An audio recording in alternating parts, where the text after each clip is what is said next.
नमस्कार साथियों, स्वागत है आप सभी का एक बार फिर से अपने YouTube चैनल देसी ज्योग्राफी क्लासेस में।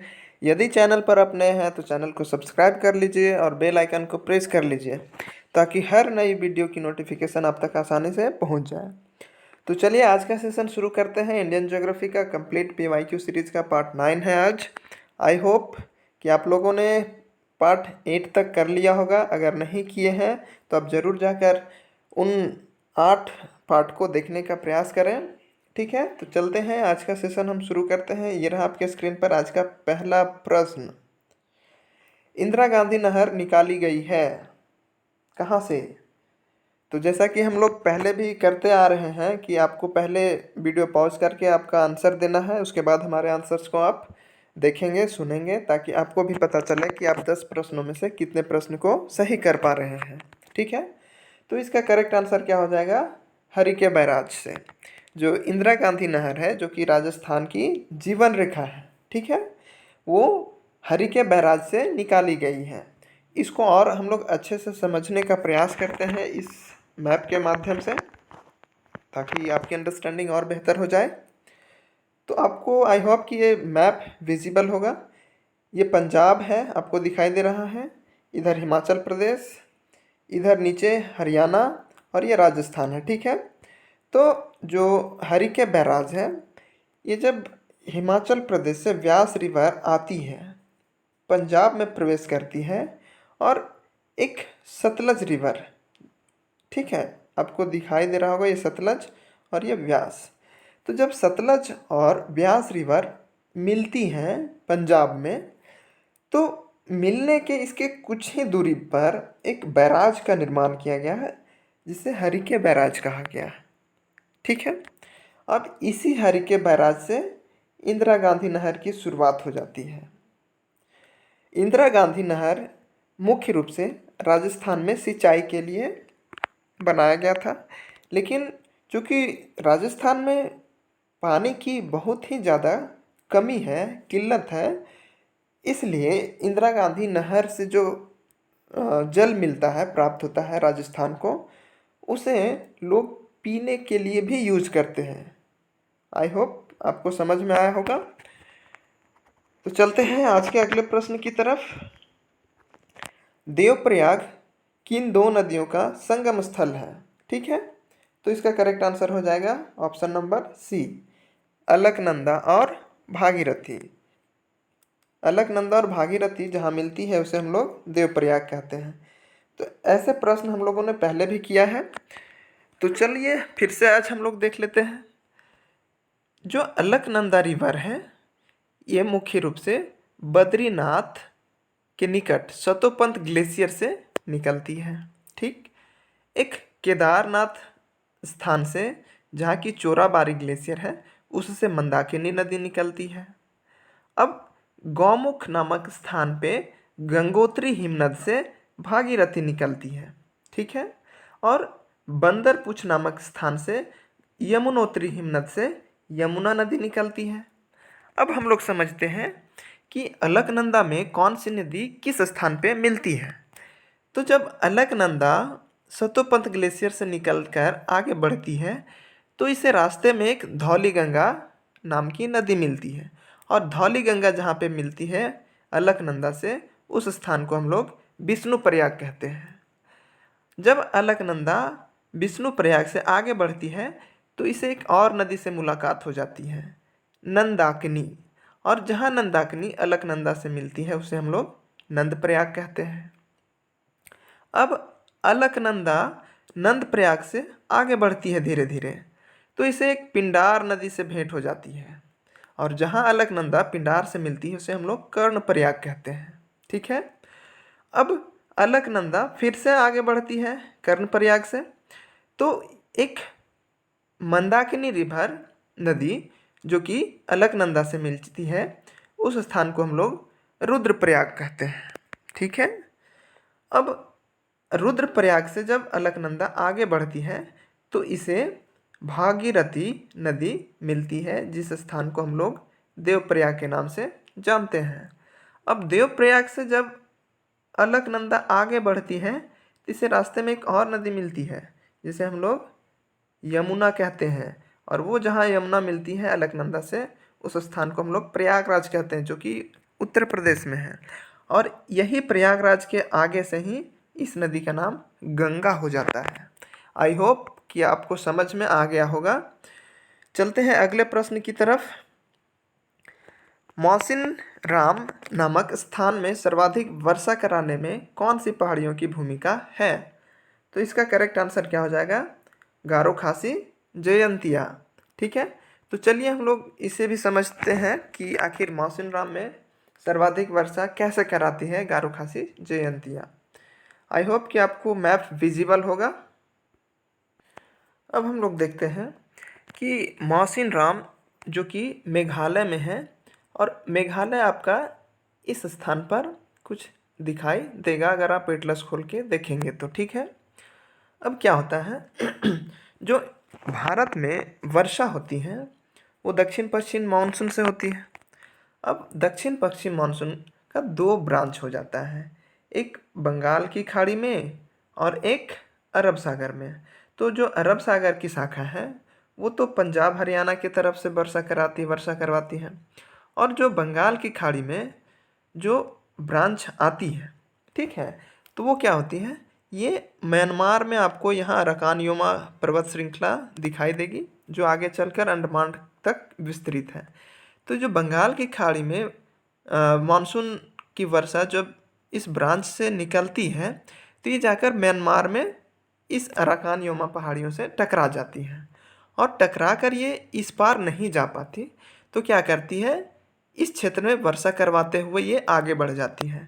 और जब ये आगे बढ़ती है तो इसे रास्ते में मिल जाता है गारो खासी और जयंतिया, और इसे वहाँ रोक लेता है और बोलता है कि नहीं, पहले यहाँ वर्षा कराओ उसके बाद आगे जाओगे। तो बंगाल की खाड़ी से उठने वाली जो दक्षिण पश्चिम मानसूनी पवनें हैं वो अराकान योमा से टकराकर सीधा गारो खासी जयंतिया में टकराती है और यहाँ खूब वर्षा करवाती है।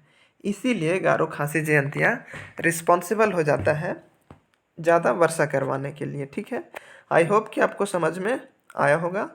तो चलते हैं अगले प्रश्न की तरफ। ये रहा, आप फिर से देख लीजिए, गारो खासी जयंतिया जो कि मेघालय में स्थित है और इसे रोक लेती है और यहाँ वर्षा करवाती है। ठीक है, तो अगला प्रश्न है आपके स्क्रीन पर, ये बारी दोआब स्थित है किन के बीच, आपको बताना है। तो इसका करेक्ट आंसर क्या हो जाएगा? ऑप्शन नंबर बी, व्यास एवं रावी नदी के बीच का जो क्षेत्र है उसे हम लोग बारी दोआब कहते हैं। चलिए इसे समझते हैं हम लोग।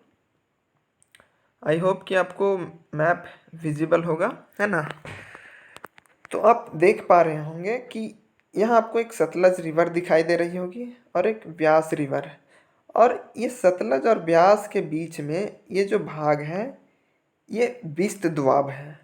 ठीक है, अब यहाँ व्यास है और फिर यहाँ एक रावी रिवर दिखाई दे रही होगी।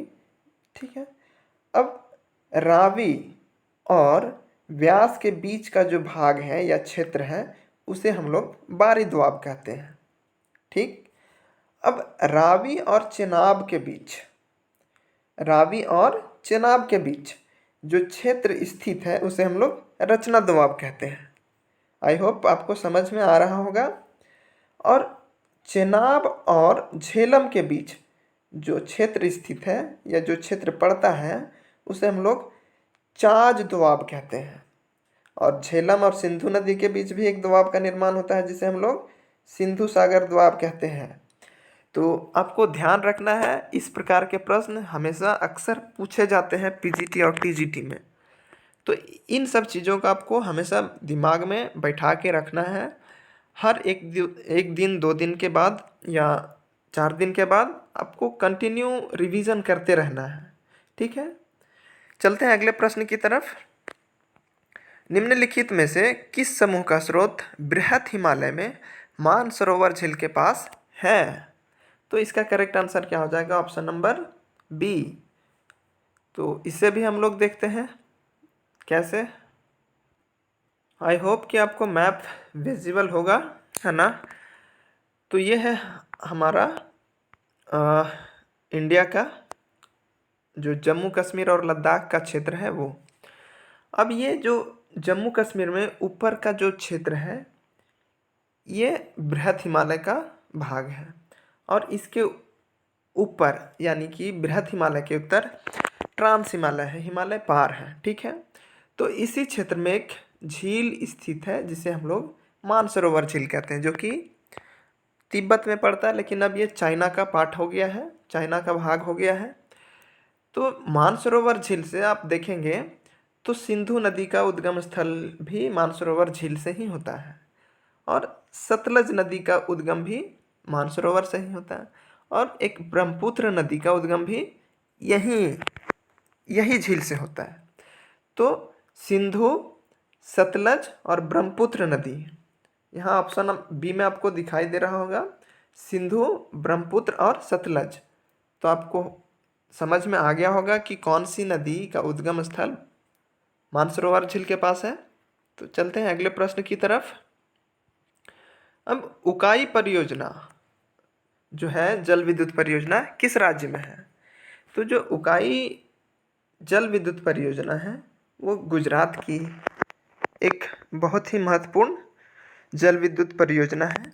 यहाँ पे 300 मेगावाट विद्युत उत्पादन का क्षमता है। ठीक है, जो कि जो उकाई जल विद्युत परियोजना है ये ताप्ती नदी पर है। कौन सी? ताप्ती नदी पर बना हुआ है। ठीक है, तो चलते हैं अगले प्रश्न की तरफ। निम्नलिखित में से कौन सी नदी प्रणाली प्रायद्वीपीय भारत की सबसे बड़ी है? मतलब कि प्रायद्वीपीय भारत में अगर सबसे बड़ी नदी की बात करें तो इनमें से कौन सी नदी है? ठीक है, तो इसका करेक्ट आंसर हो जाएगा ऑप्शन नंबर बी, गोदावरी। ठीक, आई होप कि आपको समझ में आ रहा होगा सेशन। तो अगर आप प्रायद्वीपीय भारत की नदियों की बात करेंगे तो यदि आप महानदी की बात करें तो इसकी लंबाई 851 किलोमीटर है। गोदावरी की बात करें तो 1465 किलोमीटर है। वहीं कृष्णा की बात करें तो 1401 किलोमीटर है, और कावेरी की बात करें तो 800 किलोमीटर है। हाँ, कुछ कुछ किताबों में ये जो डिस्टेंस है 2 किलोमीटर या 4 किलोमीटर का डिफरेंस आपको मिलेगा, बट हमको एक एवरेज लेके चलना है। आप जितने भी इंडियन ज्योग्राफी का बुक पढ़ेंगे सब में आपको अलग अलग मिलेगा। तो जो ऑथेंटिक बुक आपको लगता है उसको आप फॉलो करें। हमने इसे परीक्षा वाणी की किताब से लिया है। ठीक है, परीक्षा वाणी। तो चलते हैं अगले प्रश्न की तरफ। निम्नलिखित में से कौन सा वन्य जीव अभयारण्य हिमाचल प्रदेश में है? हिमाचल प्रदेश में पूछ रहा है, तो इसका करेक्ट आंसर हो जाएगा शिकारी देवी वन्यजीव अभयारण्य, जो कि हिमाचल प्रदेश में है। ठीक, तो फिर बांदीपुर कहाँ है? तो आपको पता है कि बांदीपुर कर्नाटक में है। कहाँ पे? कर्नाटक में। तो फिर पाखल कहाँ है? तो पाखल है तेलंगाना में। कहाँ? तेलंगाना। तो फिर दाचीगाम कहाँ है? तो आपको पता है दाचीगाम जम्मू एंड कश्मीर में है। ये बहुत ही इम्पोर्टेंट है दाचीगाम, क्योंकि ये पिछले कई बार ये पूछा जा चुका है दाचीगाम, तो आपको ये ध्यान में रखना है। ठीक है, चलते हैं अगले प्रश्न की तरफ। शिव समुद्रम जलप्रपात किस नदी पर स्थित है? तो इसका करेक्ट आंसर हो जाएगा ऑप्शन नंबर कौन सा? बी, कावेरी नदी। ठीक है, ऑप्शन नंबर बी, कावेरी नदी पर शिव समुद्रम जो जलप्रपात है वो स्थित है। तो ये फैक्ट है, इसे आपको ध्यान में रखना है। और भारत के जितने भी जलप्रपात हैं हम एक अलग से एक सेपरेट वीडियो में उसे लाने का कोशिश करेंगे, ताकि भारत के जितने भी प्रमुख जलप्रपात हैं उसे हम लोग देख सकें, समझ सकें, जान सकें। तो चलते हैं आज के अंतिम प्रश्न की तरफ। ये रहा आपके स्क्रीन पर। नीति दर्रा किस राज्य में स्थित है? तो इसका करेक्ट आंसर क्या हो जाएगा? ऑप्शन नंबर सी, उत्तराखंड में। नीति दर्रा कहाँ पे स्थित है? तो उत्तराखंड में। आइए देखते हैं। ये रहा हमारा उत्तराखंड, और इसी में आपका नीति, माना और लिपुलेख 3 दर्रे स्थित हैं उत्तराखंड में। कौन कौन? तो पहला नीति है, दूसरा माना है और तीसरा लिपुलेख है। ठीक, आई होप कि आपको समझ में आ गया होगा। इसमें और भी दर्रे हैं तो वो भी आपको ध्यान में रखना है। जैसे सिक्किम में नाथुला दर्रा और जेलेपला दर्रा, अरुणाचल प्रदेश में बोमडिल्ला और यांगयाप दर्रा और दीफू दर्रा भी है। ठीक है, यदि हम लोग बात करें उत्तराखंड की तो उसमें सिपकिल्ला है, बरलाचला है और सॉरी ये हिमाचल प्रदेश में है, सॉरी हिमाचल प्रदेश, रोहतांग दर्रा। तो रोहतांग, बरलाचला और सिपकिला ये हिमाचल प्रदेश की है। ठीक है, तो ये था आज का हमारा सेशन। आई होप कि आपको सेशन अच्छा लगा होगा। अगर सेशन अच्छा लगा है तो वीडियो को लाइक कीजिए, सब्सक्राइब कीजिए और इसे अपने दोस्तों तक ज़रूर शेयर करें, ताकि हम और अच्छे से आपके लिए वीडियो लेकर आ सकें। आपका हर एक लाइक, हर एक सब्सक्राइब और हर एक शेयर हमें अच्छी से अच्छी वीडियो बनाने के लिए प्रेरित करता है। तो यदि आप चाहते हैं कि इस वीडियो का PDF हमें मिले, आपको चाहिए, तो हमारा टेलीग्राम चैनल आप ज्वाइन कर सकते हैं। इस टेलीग्राम चैनल पे आपको हर वीडियो की PDF free of cost provide करवाई जाती है, और इस टेलीग्राम चैनल में क्विजेज भी ऑर्गेनाइज की जाती है। तो आप टेलीग्राम चैनल पे जुड़े हमसे। आपका स्वागत है टेलीग्राम चैनल में। Thank you so much.